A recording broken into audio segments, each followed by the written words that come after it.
How to fix error code 0 in Valorant on Windows 10. Here are some tips that would help you fix error code 0 in Valorant on Windows 10. 1. Save your work, then try restarting your client, and then your computer. 2.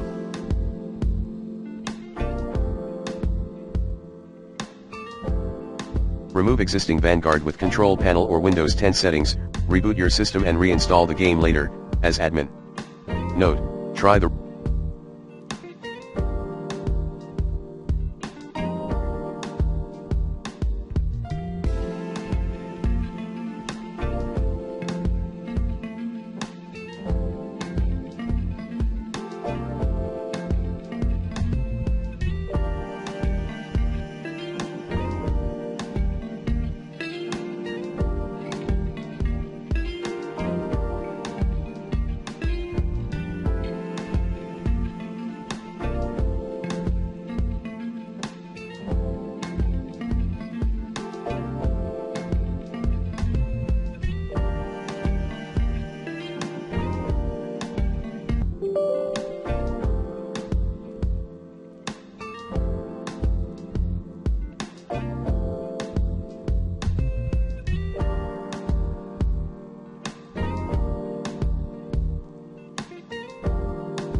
recommended uninstall tool. If the manual removal did not work for you, with an uninstall tool, you'll be able to run Vanguard from scratch.